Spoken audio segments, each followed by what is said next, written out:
There are two kinds of handheld ports. First is the original release.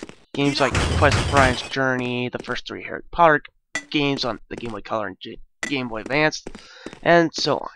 These are the kind of games where a developer is handed a license and allowed to run free with it. These have mixed results, like in the case of Perfect Dark for the Game Boy Color, where, you could tell that, they couldn't really handle what Perfect Dark was on the N64, and more likely than not, they had to really, come up with something original. Then you have the basic caching games. The kind of games where they half-ass it so much they might as well be waiting for suckers to pick it up. Baldur's Gate Dark Alliance kind of falls in the middle. It's one of those games where you go, how in the world are you going to port this game to GBA? Man, this is going to stink. So the expectations going into it before doing any kind of research on the developers and all that, I was going into it with really low expectations. After doing some research, the development is somewhat dooming into you thinking, oh, this is probably gonna stink. Well, instead of Snowblind Studios developing the game, it's Magic Pockets. And instead of Airplay and Black Isle handling the publishing of it, it's Destination Software Incorporated, also known as DSI. Now, the doing part of it is the name of the developer, Magic Pockets. For those who don't know who Magic Pockets is a French developer who has done a lot of shovelware and caching games over the years. These titles include Ghost Rider for Game Boy Advance, the Wii, DS, and 3DS versions of Battleship, the one that's based off the movie, the GBA version of Catwoman, Road Rash Jailbreak, and the iOS and iPhone version of House of the Dead Overkill, among others. Yeah, I'm not going to lie. This is a shovelware developer like Beam Software and others. There's really not a single standout title that says this is really a competent game developer. I will say this, I'll give them credit for getting the chance to work on a Road Rash game. As for DSI, they have been a developer and publisher of shovelware and porting markets as well. So if the expectations going into it weren't low enough, then they are immediately lowered. Fans of the Dark Alliance games know the story of the series by now. It's based off the Dungeons & Dragons expansion series called Forgotten Realms. It was an indirect planned trilogy. The first console game was developed by Snowblind Studios and published by Black Isle. The game built up the world and explained the whole thing behind the Dark Alliance. It's also a pretty good and pretty cheap console game to pick up on the PS2, Xbox, or GameCube, and it's still worthwhile if you're into that, the Snowblind Studio engine kind of game like a Champions of Norwrath or Champions Return Arms. The game built up the world and explained the whole thing behind this Dark Alliance. The second game was co-developed by Black Isle Studios along with Airplay and published by Airplay. As for the third, it had a lot of drama behind it that led to its cancellation. According to Wikipedia, on December 8th, 2003, reports surfaced that Airplay had shut down Dark Alliance to developer Black Isle Studios, although Airplay itself made no formal statement. On December 16th, 2003, IGN reported that Black Isle Studios had definitely been closed down and now only existed as a brand under the Airplay label. IGN reported that when Black Isle Studios' director quit, the studio was placed under the management of Digital Mayhem, but with the agreement that Airplay would adopt more of a hands-off approach. By this stage, Black Isle had already begun work on Dark Alliance 3. However, the title was cancelled after Airplay failed to retain the license to use the Dungeons & Dragons label, so Black Isle Studio immediately shifted its focus to Fallout 3. They handed in a 95% complete demo including all game functionality. The next day, however, Airplay, who had been in $7 million in debt with only $1 million in the bank, began to fire people from Digital Mayhem. And the rest is history. The original Fallout 3 that Black Isle Studios was working on would get cancelled and would get revived by, I believe it was the same developer at this Oblivion. Oh yeah, their name, Bethesda. Anyway, there was really no sequel to the GBA version, which doesn't surprise me, as Interplay was slowly on their way out of business during the development of Dark Alliance 2. Plus, I really think that it probably would have sucked anyway if, the first game was any inclination of its quality. The plot of Dark Alliance 1 is pretty basic. The game starts you off in the city of Baldur's Gate after completing a dangerous journey. Shortly after your arrival, you are attacked, robbed, and brought to an inn by guards to get healed up. There, the first hints about a great evil that's hiding in Baldur's Gate is revealed, and thus the setup for Dark Alliance begins. What it really amounts to is evil foes are build an alliance. You have to go stop them before they take over the world. From a design standpoint, the graphics are fairly solid for a 2001 game. The game uses a lot of digitized graphics, much like a game like Mortal Kombat. To its credit, it recreates the world of Baldur's Gate Dark Alliance fairly well. Monsters have a fair bit of detail, towns are recreated with a lot of effort, and in general, it looks like a competently made game. The problem is that when Magic Pockets decide to go with this design with digitized graphics, it came at a big cost. What the cost is that the frame rate is pretty bad. Enemies are decently sized, and as soon as two or more get on screen, it becomes choppy in a hurry. I can forgive it to some extent because of what they were trying to do, but overall it seems like it was a compromise because the GBA wasn't powerful enough to fulfill its ambitions. Another problem is that levels look a lot alike. I know it's the GBA in 2001, but levels have a tendency to look a lot alike. At times, I can't tell if I was in town or in another level. It also doesn't help that there's no map. Add on how close the camera is, and this makes navigating levels at times very confusing. Also, bear in mind that I also cannot find my way out of a paper bag if my life depends on it, so take it for what you will. The problem is that animations look slow and choppy. Due to a decision to have a lot of frames for each attack, they had to limit how many attacks you can pull off in a row. This makes attacks slow, and fights resemble those of a game like EverQuest or other popular massively multiplayer online role-playing games or MMORPGs at the time. The audio is passable at best. Yes, I know this is a 2001 GBA game, but the audio design is almost non-existent. There's very little music at all. Music cues are triggered when you're getting close to a boss fight or completing a quest. For the music that's in there, it's serviceable. It's a GBA rendition of tracks from the game, and it does an alright job of doing so. My biggest problem is that there's little ambient music or sound at all to break up how almost lifeless this game can feel at times. Would have been a nice touch, but what are you going to do? The gameplay is not as bad as I feared, but it has aged pretty poorly. I can still play the Dark Alliance games on the consoles and think they were pretty good co-op games. This game, on the other hand, may have been a pretty decent game in 2001, but is trash playing it now. There are so many better games just on the GBA that do what Dark Alliance does. Before we get into the gameplay itself, there are several differences between the console and GBA version. Most, if not, elements removed to make for more room on the game. Bear in mind, if you are going to check this game out, that these are going to be the biggest differences between the console and the GBA version. First and foremost, there's no multiplayer mode and only one save file, so if you're looking to play with buddies or you have a brother who wants to play this game but you don't want them to toy around with your character, you're going to have to get a second copy. Second, the town of Baldur's Gate is more interactive. You can complete more side quests and enter more houses and so on. Third, the town of Baldur's Gate has now been broken up into two sections, the north and south parts of town.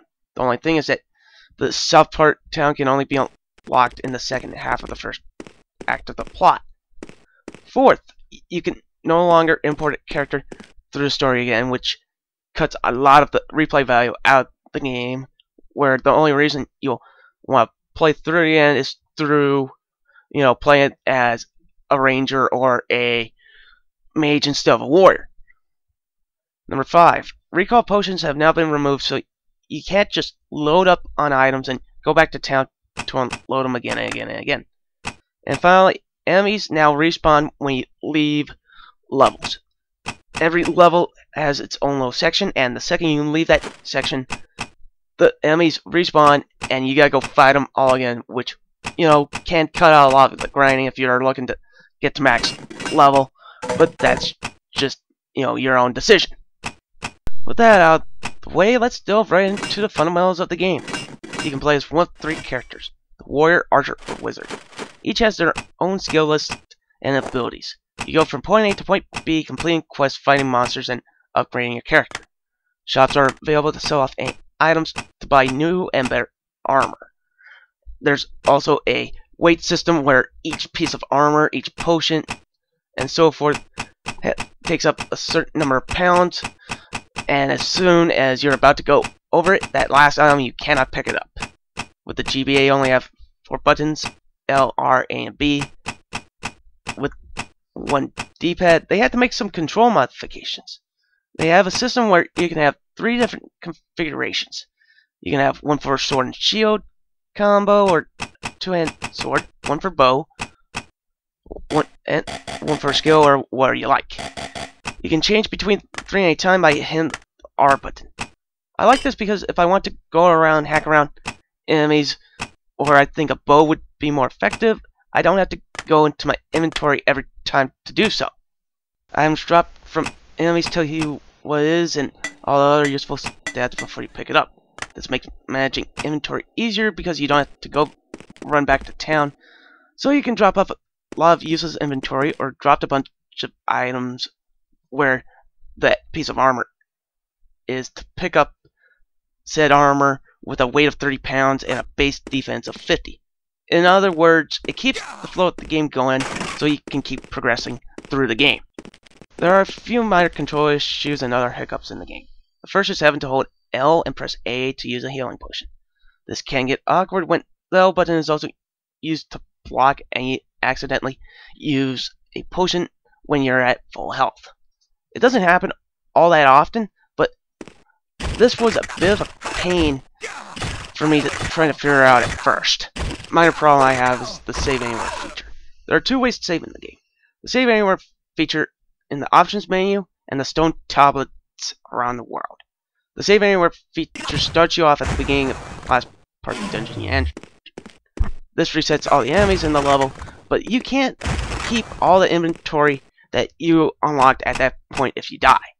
This can drag out portions of the game and will drive some people crazy. The tablets, on the other hand, start you off where you found them, so save appropriately. The problem of all is how buggy the combat is. The glaring issue is how combat works. It tries hard to replicate the gameplay of the console version, but fails miserably. The first reason is how slow and clunky it is. Because of how many frames of animation there is to one attack, it becomes a glorified and broken game of Rock'em Sock'em Robots. There's also 3 ways to break the combat in this game. The first way with non-elemental weapons. You can stand there blocking, wait until the animation stops for your opponent's attack, and safely strike the number of times you can before they throw their next blow. You can do this over and over again until basic enemies die. The second is with arrows and projectiles. You can run away a safe distance, fire shots until you are in the enemy's range, then run away. Do this again and again until, again, basic enemies die. And at times, this will work with bosses. The third is abusing the artificial intelligence, like the first 2, didn't already abuse them or not. The artificial intelligence won't go past certain areas of the map due to their programmed path. You can reliably drag enemies to doors or to an area where they won't go any further, and use aim measures you like, whether it be spells, swords, or bows, and just effectively not take a single hit ever. So if you find a door, you are set. Bosses are also a joke. The same method to killing enemies can at times be used to kill bosses. The only difference is that you need to memorize certain patterns, which most enemies don't have a panic switch where they change up their patterns or their attacks so that, you know, they can try to kill you faster because they're on the verge of death.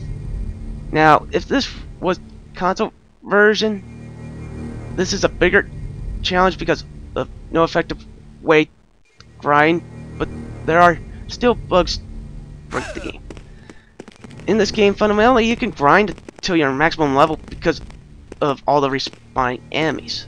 This makes boss fights only a method to give the plot really any kind of purpose, with the also aforementioned no real options to pick out any kind of like plot actions, such as saying this over this. And another problem is that enemies are dumb and there's really no friendly fire for them. Since there's no multiplayer, enemies will keep throwing spells at you even though their buddy is in their direct line of fire. This leads to free experience points, money, items, and a few good laughs for good measure. This also means that you'll also die more often from boredom than the fights themselves. The thing is that there is fun to be had here. I like the concepts of the save anywhere feature in a handheld game. The game now keeps the game going instead of the loop of loading up on inventory. Use a recall potion, ditch useless inventory, go back into the dungeon and repeat. The problem is that at the end of the day, the GBA didn't have enough power to do a gameplay style like a Baldur Gate Dark Alliance at the time. We simply didn't know enough. We didn't have enough experience until Lord of the Rings Two Towers came out and blew Dark Alliance out the water. So, to be quite frank, I'll take a rain check on the gameplay in general. Overall, Baldur's Gate Dark Alliance is a bad game. It's not as bad as I expected it to be, but it's still bad. Like, it's one of those kinds of games where it's not so bad, it's horrible. But if you ask me if this was a good, mediocre, or bad game, I would say, you know, it's a bad game. Just flat out bad. I appreciate what the developers' ambitions were, but the GBA wasn't powerful enough to fulfill them. That's not a bad thing in that I like these kinds of games. These games where you ask yourself, why would you make a game like this on the GBA? The games that feel like they were long shots to be any good. For instance, a game like the real-time strategy game, Warlocked. You know, where it's like, why would you make a real-time strategy game for Game Boy Color? And the developers went, because we wanted to, that's why. If you're into games like this, then I would definitely check it out. On the other hand, if you're looking for a good hack-and-slash style game for the GBA, I'd go look elsewhere. You know, I would definitely go check out a game like Lord of the Rings Two Towers, or even a better one in Lord of the Rings Return of the King. So overall, if I was to score this, I would give this a 4.5 out of 10. But the quality of the game that went into this, if they would, you know, been able to fix, you know, some of the artificial intelligence problems, if they would fix some of the frame rate, I would definitely give it like a 6.5. Like, if that would probably be my score for, like, you know, if this was like 2001, or if, you know, the GBA just came out now and we didn't have the Vita and PSP and the DS, 3DS, and so forth. I would give this like a 6 out of 10 because I appreciate for what it does and its ambitions, but fundamentally, it's really not all that good of a game.